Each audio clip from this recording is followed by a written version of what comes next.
komunikasi dan pernah ya, kayak contohnya di medsos itu ada pertandingan evaluasi yang menang itu review, sedangkan teman aku tuh fans Chelsea. Nah, yang ketiga, apakah Anda lebih nyaman berinteraksi di media sosial dengan orang yang memiliki pandangan yang sama dengan Anda? Tidak, karena saya nyaman dengan yang berbeda. Selanjutnya, apakah perbedaan pendapat di media sosial membuat Abang mengungkapkan opini pribadi secara terbuka? Jujur, enggak juga, karena dengan kalau yang sama pandangan ya, kalau komunikasi atau apa di media sosial lebih enak, di delete juga lebih enak, jadi sama-sama enak kalau sesama pandangan. Selanjutnya, apakah Abang tetap menjalin hubungan baik dengan teman yang memiliki pandangan berbeda di media sosial?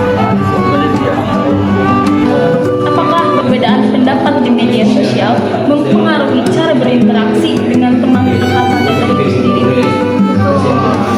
Sangat mempengaruhi cara berinteraksi tentunya, karena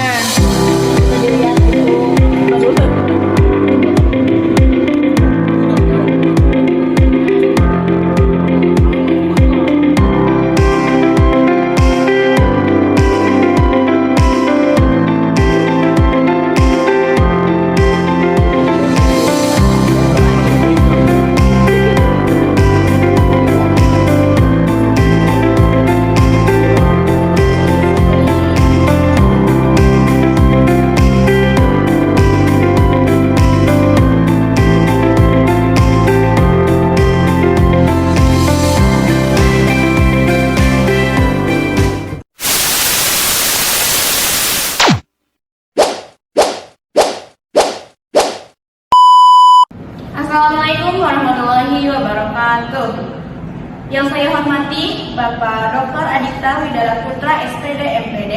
Yang saya hormati Ibu Handaratri Elitasari MPD, selaku dosen pengampu mata kuliah Bahasa Indonesia serta rekan-rekan yang berbahagia. Pada kesempatan yang berbahagia ini, kami dari kelompok 1 sesi AB akan mempresentasikan hasil laporan penelitian yang telah kami laksanakan yang berjudul Dampak Polarisasi Opini di Media Sosial terhadap Keharmonisan Sosial Mahasiswa di Kampus Universitas Siliwangi, Fakultas Teknik Angkatan 2025. Sebelumnya perkenalkan, saya Silasi Agus Wiyani selaku moderator pada presentasi kali ini. Tentunya di sini saya tidak sendiri, saya ditemani oleh beberapa rekan saya. Kepada rekan-rekan silakan memperkenalkan diri terlebih dahulu. Perkenalkan, nama saya Muhammad Syarifan Maulana, saya sebagai pemateri pertama. Perkenalkan, saya Dajjal Rizal sebagai pemateri kedua. Perkenalkan, nama saya Saidur Fadila sebagai pemateri ketiga. Perkenalkan, nama saya Raisya Bisa sebagai pemateri keempat. Baik, tanpa berlama-lama, mari kita langsung masuk ke sesi pemaparan materi. Untuk materi pertama yaitu pendahuluan yang akan disampaikan oleh Muhammad Ihsan Farhan Maulana. Kepada Ihsan, kami persilahkan. Di sini saya akan menjelaskan latar belakang yang latar belakangi penelitian kelompok kami adalah karena secara teoritis media sosial idealnya menjadi ruang demokratis yang mendorong pertukaran ide, memperluas wawasan dan memperkuat toleransi. Tetapi kenyataannya banyak mulai menyimpang. Akibatnya maraknya polarisasi opini yang disebabkan oleh algoritma media sosial menciptakan filter bubble atau echo chamber sehingga media sosial bukan lagi area dialog yang sehat, melainkan ruang yang memperkuat perbedaan dan konflik. Polarisasi ini tidak hanya bersifat kognitif tetapi juga afektif, ditandai dengan meningkatnya antipati, ujaran kebencian dan disinformasi yang kemudian berpotensi terbawa ke kehidupan sosial di kampus, yang mengakibatkan rendahnya rasa saling mempercaya, toleransi, solidaritas, dan kohesi sosial. Meskipun fenomena polarisasi sudah banyak diteliti di banyak kampus, tetapi secara khas belum ada di kampus Universitas Siliwangi. Di sini ada identifikasi masalah. Yang pertama ada tingginya penggunaan media sosial oleh mahasiswa berpotensi menimbulkan polarisasi opini akibat algoritma media sosial. Yang kedua, polarisasi opini di media sosial tidak hanya memunculkan perbedaan pandangan secara kognitif, tetapi juga berdampak afektif melalui munculnya sentimen negatif. Yang ketiga, paparan polarisasi digital di kalangan mahasiswa berpotensi mengganggu keharmonisan sosial di lingkungan kampus. Selanjutnya ada rumusan masalah. Dari penelitian kita ada rumusan masalah tersebut adalah yang pertama adalah bagaimana bentuk-bentuk polarisasi opini yang muncul di media sosial di kalangan mahasiswa. Yang kedua, sejauh mana polarisasi opini di media sosial mengaruhi keharmonisan sosial di kampus. Yang ketiga, bagaimana upaya kampus yang untuk menjaga dan meningkatkan polarisasi sosial di media di tengah fenomena polarisasi opini di media sosial. Yang selanjutnya ada tujuan penelitian. Yang pertama untuk mengetahui bentuk-bentuk polarisasi opini di media sosial dan kehidupan mahasiswa. Yang kedua ada untuk menganalisis pengaruh polarisasi opini dalam kehidupan sosial di kampus. Yang ketiga memberikan saran dan rekomendasi kepada pihak kampus. Yang terakhir ada manfaat penelitian, yang dimana ada manfaat teoritis yang bisa berkontribusi bagi ilmu sosial dan komunikasi terkait pengaruh media sosial. Nah, selanjutnya ada landasan teori tentang polarisasi opini dan harmoni sosial. Yang selanjutnya ada referensi untuk penelitian selanjutnya. Yang kedua ada manfaat praktis, yaitu yang pertama untuk mahasiswa bijak bermedia sosial dan menjaga harmoni. Yang ketiga untuk kampus memasukkan untuk literasi digital dan juga mahasiswa. Yang selanjutnya ada peneliti data empiris dan menunjukkan penelitian selanjutnya. Mungkin cukup sekian dari saya kembalikan kepada moderator. Baik, terima kasih kepada Ihsan yang telah memaparkan materi tentang gurungan. Selanjutnya materi mengenai landasan teori akan dipaparkan oleh Jaki. Kepada Jaki kami persilahkan. Terima kasih kepada moderator yang telah memberi saya kesempatan untuk memaparkan materi, yaitu tentang landasan teori. Pengertian polarisasi, yaitu polarisasi adalah opini publik yang terbelah ekstrim diperkuat oleh algoritma echo chamber dan filter bubbles yang diutarakan oleh Sustain pada 2017. Bentuk-bentuk polarisasi ada yang pertama yaitu ideologis, yaitu berkaitan dengan politik. Kedua ada sosial budaya. Dan ketiga ada afiliasi yang berkaitan dengan tokoh atau kelompok. Dan yang terakhir ada emosional, yaitu seperti provokasi. Dan faktor atau penyebabnya adalah algoritma media sosial dari Pariser 2011. Dan kedua ada echo chambers dan paparan selanjutnya.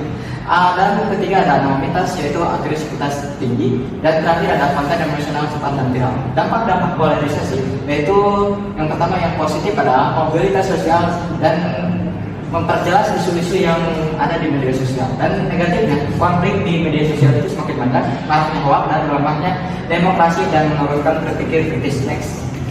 Dan ada pengertian keharmonisan. Keharmonisan itu adalah hubungan yang seimbang, saling menghargai dan minim konflik, didukung oleh keseimbangan hak, kewajiban, kemampuan manusia sendiri serta hubungan interpersonal yang lain. Dari pendapat Surya Barata Walbito. Atau bentuk keharmonisan itu ada kerjasama dan saling mendukung. Kedua ada komunikasi terbuka dan saling memahami. Tiga toleransi gotong royong dan kepedulian sosial. Terakhir ada keseimbangan peran dalam keluarga atau kelompok.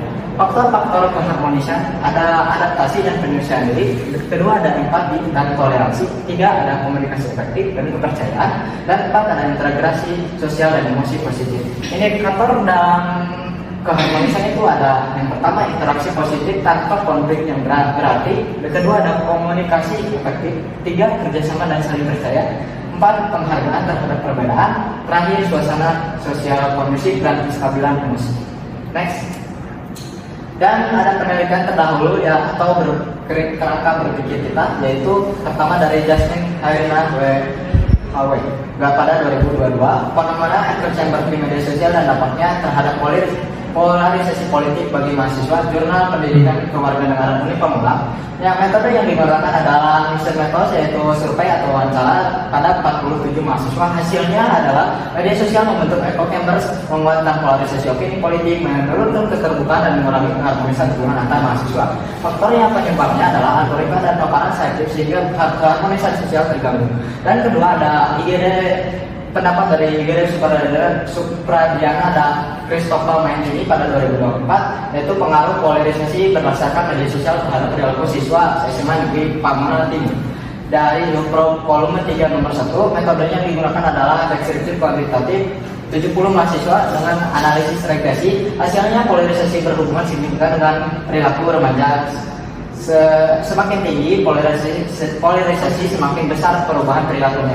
Penyebabnya adalah berupa echo chamber, fanatisme, dan sesuai dengan teori behaviorisme Watson dampaknya memicu konflik dan perubahan perilaku negatif. Rangka berpikirnya adalah media sosial memudahkan interaksi dan pertukaran pendapat, namun juga memicu perbedaan pandangan tajam yang dapat berkembang menjadi polarisasi opini. Di lingkungan kampus, perbedaan opini yang tidak dikelola dapat menurunkan keharmonisan sosial, seperti berkurangnya rasa menghargai, meningkatnya prasangka, dan melemahnya solidaritas mahasiswa.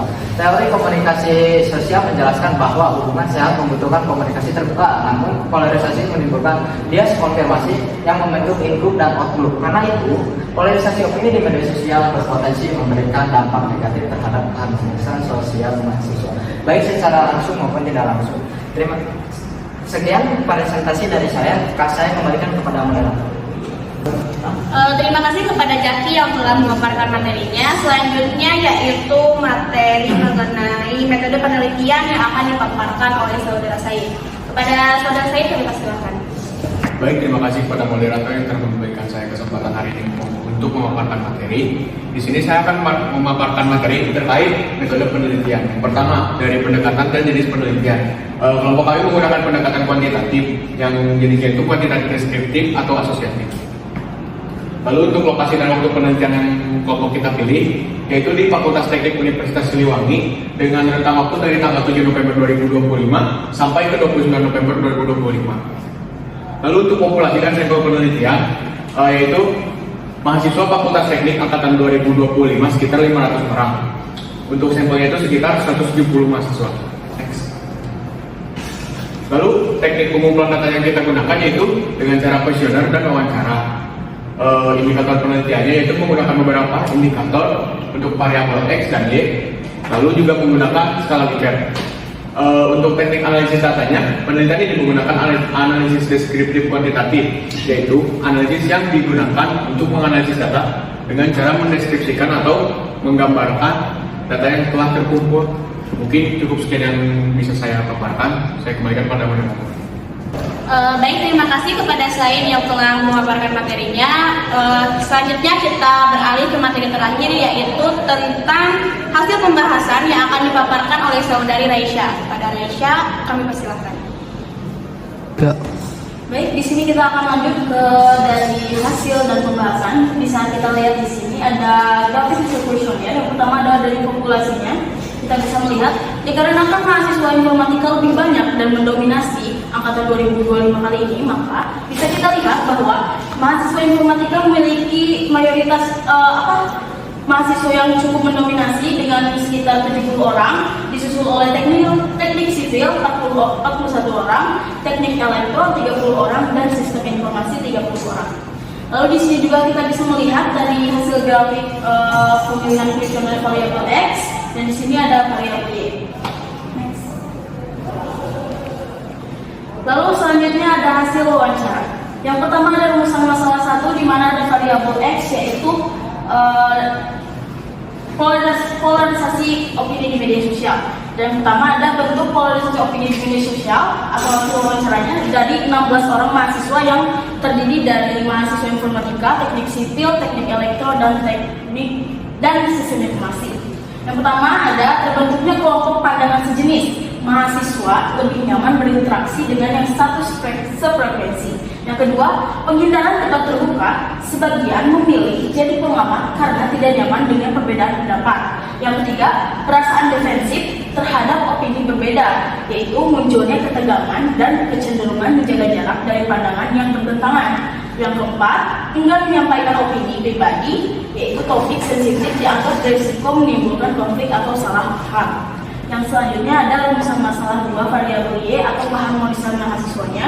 Yang pertama ada perbedaan pandangan dan debat sering terjadi, tetapi tidak meningkatkan menjadi konflik yang berkepanjangan. Terus yang kedua ada pengaruh polarisasi opini terhadap keharmonisan sosial, rendah interaksi tetap berjalan meski ada friksi di media sosial. Yang ketiga ada relasi tetap terjaga karena mahasiswa menjaga sikap saling menghargai dan terbuka pada perspektif yang berbeda. Dan yang terakhir, ada dinamika media sosial tidak terbawa ke dunia nyata. Mahasiswa mampu memisahkan debat online dari hubungan Yang selanjutnya ada pembahasan mengenai hubungan data dan angket wawancara. Yang pertama bisa kita ambil dari variabel X terlebih dahulu, yaitu keterkaitan hasil angket dan wawancara. Yang pertama ada kecenderungan berinteraksi dalam lingkaran pemikiran muncul pada kedua data. Mahasiswa merasa lebih nyaman berada di kelompok satu frekuensi seperti yang tadi saya singgung. Yang kedua, ada penghindaran pendapat berbeda. Angket mencatat reaksi emosional atau penghindaran wawancara menunjukkan menjauhi debat dan memblokir akun berbeda pandangan. Yang ketiga, batasan dalam mengekspresikan opini.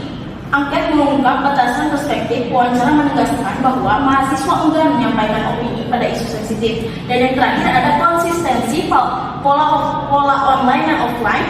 Polarisasi terlihat dalam perilaku digital sekaligus dalam pilihan interaksi sehari-hari.